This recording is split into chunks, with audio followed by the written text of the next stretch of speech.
What's up everyone, my name is Mistic and today I'm watching the video by Casually Explained, and I don't really know too much about this topic, but it's definitely topical, and that is what?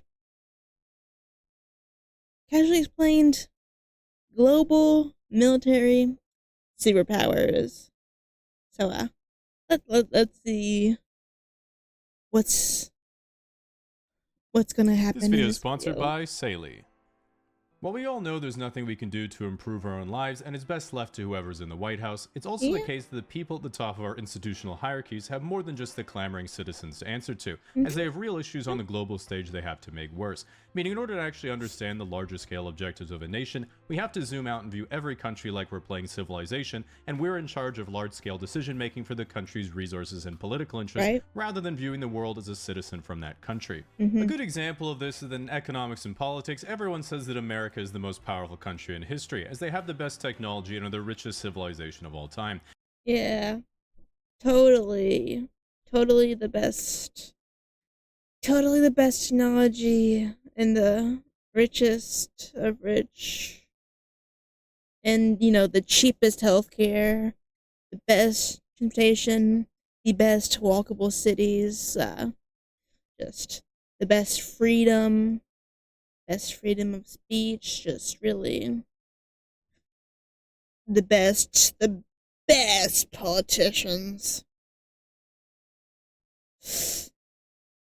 We really have it all. Then immediately everyone in the comments says, well, I'm American and I'm not rich. And I'm sure that's correct, but observe how zoomed out I am on the map. I can't see you at all, meaning you are a trifling statistic to me. Similarly, what's clear both in real life and in video games is that the most significant threat to your empire is other nations enacting military force towards you while you're just trying to get your supply chain together to make light bulbs. For this reason, I wanted to look at the most powerful nations on Earth in terms of military might, which means looking at all 7 nuclear powers in the world, starting with the weakest and moving up to the strongest.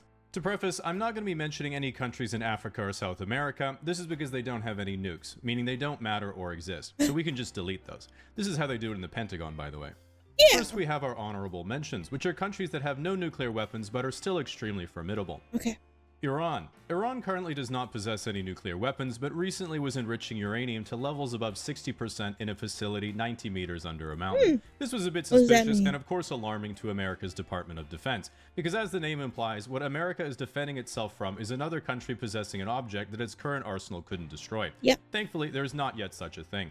Just so you know, I wrote that description before they rebranded to the Department of War, which, let's be honest, if you thought America was ever defending itself from anything, the only technology they would need is an Iron Dome that shoots down Boeing 767s. Saudi Arabia. Unrelated, Saudi Arabia also has no nuclear weapons, but is still top 10 globally in terms of defense spending, and has a fairly strong diplomatic relationship with the United States and Bill Burr. To explain the political attitude of Saudi Arabia and the United Arab Emirates, you have to know a famous quote from the ruler of Dubai, which was, "My grandfather rode a camel, my father rode a camel, I drive a Mercedes, my son drives a Land Rover, his son will drive a Land Rover, but his son will ride a camel." This statement might sound like he's humbly stating from shirt sleeves to shirt sleeves in 3 generations, but he's really saying, yeah, I'm just built different. Which pissed off his kids in the House of Saud, and now they all get chauffeured in solid gold Phantoms. Ooh. Nevertheless, they've Nice. recognized they can't just print money from selling oil forever, and their current grand strategy is to transition their economy from a gas station to the hub center connecting Africa to Eurasia and become the economic center of the Middle East. Plus, after hyping up their plans to build a 170-kilometer long city that is taller than the Empire State Building and was getting me excited for someone to actually do something cool How but does that really stupid work? for once, they shockingly paused construction and were then like, maybe we can turn it into an AI data center instead. Wow. Frankly, I'm pretty sure if you said to the Shocking. Crown Prince, here's my idea for a new super project, then slid him a Is photo this of a game. is this where Mr. Beast whatever is? Is that where this is? Gaming PC, he'd write you a blank check. Is this where On to that the real list. Coming in at number 7 as the weakest nuclear superpower is Israel. This is because Israel has no nuclear weapons, as it has committed to keeping the Middle East denuclearized. But Yeah, they have sure. stated that while they have no nuclear weapons, if they were to come under a mortal threat, they would be forced to use them. After turning the Gaza Strip into the Gaza Strip of all previous civilization, their current geopolitical objectives are to deal with international social outrage over their use of brutal force over a weaker territory by using their enormous political and media influence to convince radicalized Americans that they don't have enormous political and media influence, which is going about as well as you could expect. Number 6. North Korea. North Korea is estimated to have about 50 nuclear warheads, although they're far more powerful and effective than any other nation's nuclear warheads because Kim Jong-un personally guides each of their targets, always knows where they'll land, and never makes a strategic mistake. Their current geopolitical objectives at home are to continue launching ballistic missile tests over South Korea in order to further refine their capacity for strategic inaccuracy. Meanwhile, abroad, the soldiers they sent to the Kursk region to help Russia wouldn't stop peacefully gooning to dancing girls after seeing the internet for the first time and have been sent home, likely undermining North Korea's credibility from the inside out with their tales from the free world. Number 5 and 4, Pakistan and India. While even bigger in population than China with 1.45 billion people, India doesn't yet have anywhere near the wealth nor industry. Pakistan is much smaller in terms of population with about 250 million people, and even with half the GDP per capita at $1,500, it's still more than enough to secure strong borders around India as both countries have about 200 nuclear weapons. Pakistan has significant trade and alignment with China, which allows China to strengthen their access through continental Asia and into the Middle East, whereas India is more aligned with the West, securing maritime trade and allowing them to bring you DoorDash anywhere in the world. Now we get to the top 3, which are considered the real major superpowers in the world and a major jump up in power level from everyone else. Russia. Russia is by far the weakest of the 3 global superpowers, and frankly, even Western analysts were surprised when Russia invaded Ukraine and it went so poorly for them.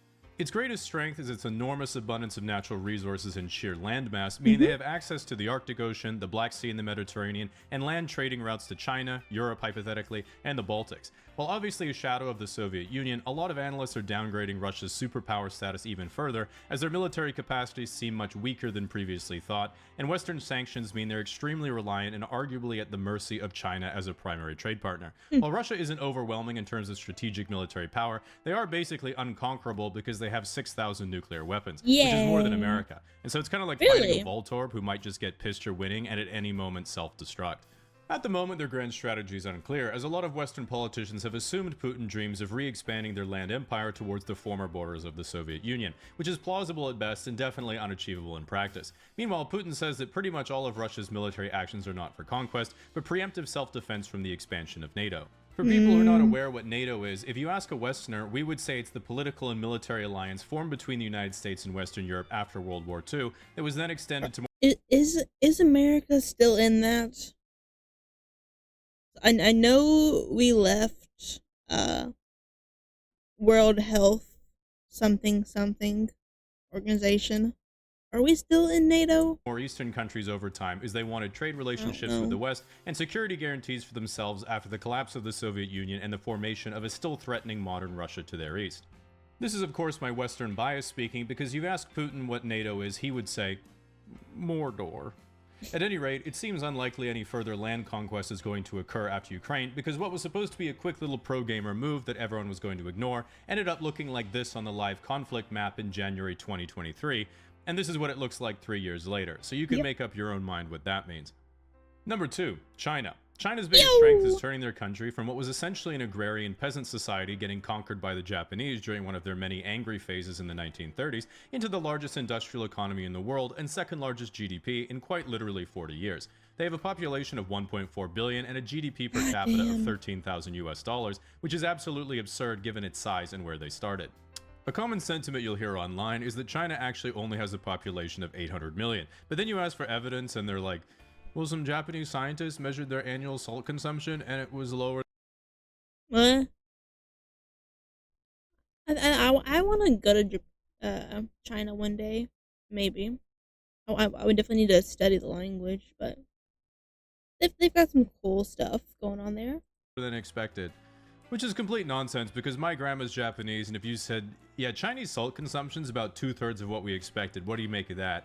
She would have said, make a lot of sense, Jamie. Chinese don't know how to cook properly.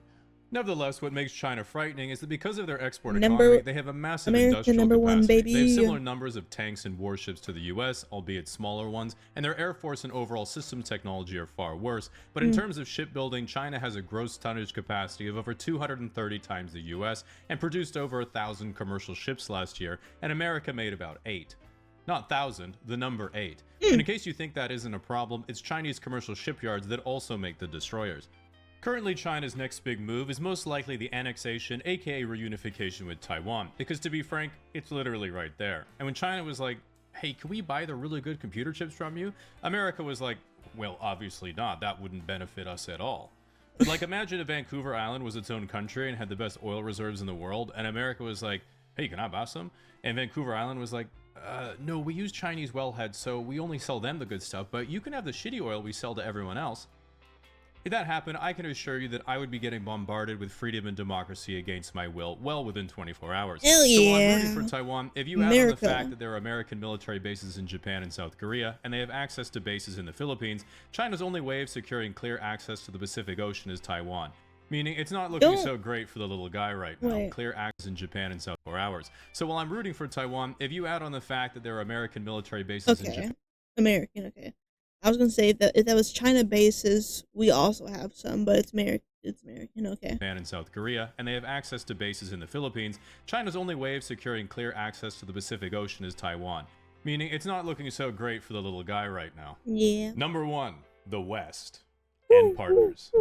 You already knew we were number 1 because I don't want to become the 51st state. The Western alliance of NATO and its homies post-World War II is essentially what everyone watching this video will have grown up and experienced and is likely currently living within. Yeah. Our greatest strength is by far our enormous wealth and prosperity gained from free trade and cooperation.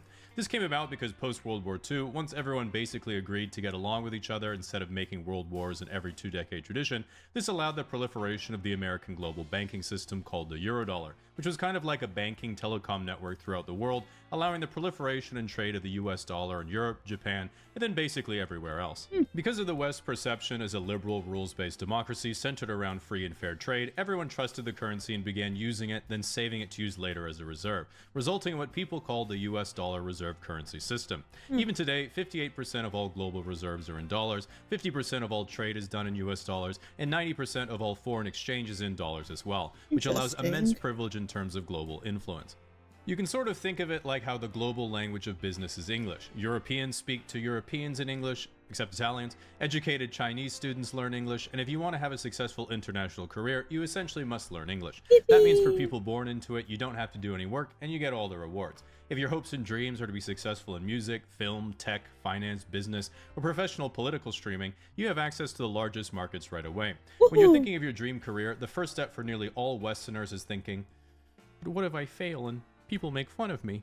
But for everyone else, the first thing they have to do is learn a completely different language to fluency and then move to a different country. This is essentially the same privilege as the US dollar in that it has a global monopoly on banking and trade, meaning Yep. the currency that you create That's is why the currency yen is everyone so uses, good for not just us. your citizens. So you can pull the levers of not just national, but global monetary and fiscal policy in your favor if you hypothetically had any idea what those levers did. With that said, Not a currently the clue. geopolitical grand strategy of the West is in complete disarray, because prior to Trump 2.0, both the Democrat and Republican plan was essentially to maintain the pre-existing Western rules-based order in conjunction with its allies in Europe and Asia, with only pocketed military intervention as fires needed putting out, or some perhaps slightly imaginary threats emerged. Even now, it's still not clear what the new hard-right grand vision is, or if there even is one, but if you read some of the partially human thinkers that seem Not to a be clue. whispering in Trump's ear, and you really interpret it generously, it would seem the basic premise is we have to stop languishing and twiddling our thumbs as China becomes a threat to our position as global superpower. We need domestic Dictatorship. industrial capacity to come back because we have no way to build our critical industry technology in volume if they decouple their economy from us. America shouldn't use our resources to be the protectorate militarily of Europe. They have the resources now to do it themselves. And America will establish political security over Central America, locking down a soft border for the entire northern continent, while using bases on Greenland to secure the Arctic shipping lanes, which are now open nearly year-round since polar ice has retreated in the last 50 years. And give millions, billions, quadrillions to Israel. Not because of climate change, though, that doesn't exist.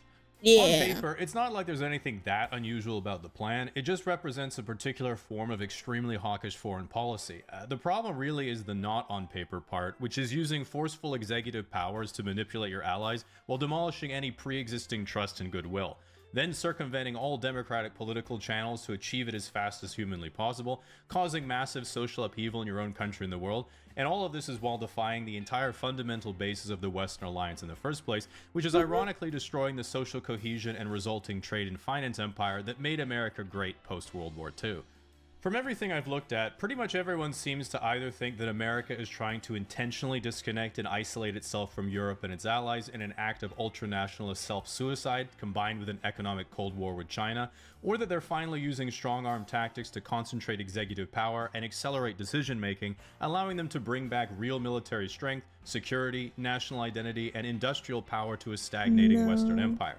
Frankly, I don't think anyone has any idea because everyone I read on the topic just keeps getting every prediction wrong, and if I were playing your boy Donald in a grand strategy game, I'd be very confused, and all I do is keep a very wide berth to protect my light bulbs. But the good news is that at the very least, if you can get past the lying, We the will have corruption, no and rape island, war. the characters this season have been the best written I've ever seen. Unlike politics of back in my day, which was mostly about either having elite level charisma, or just being born into the ruling class, winning on being relatable or hot, and then having absolutely no idea what you're doing. Some people are like, imagine having. Remember when we had hot presidents? Gone are those days. Now they're just all old men.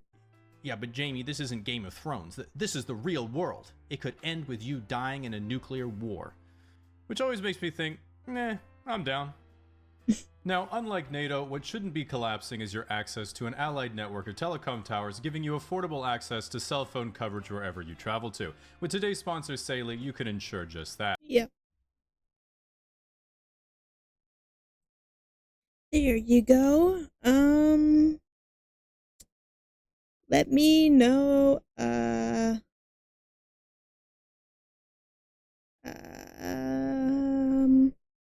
how you feel at the state of the world currently. Yeah, that's probably the most neutral question I can ask. Um, yeah.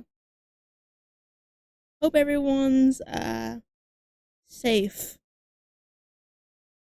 in everything that's happening. Yeah. Until next time, goodbye.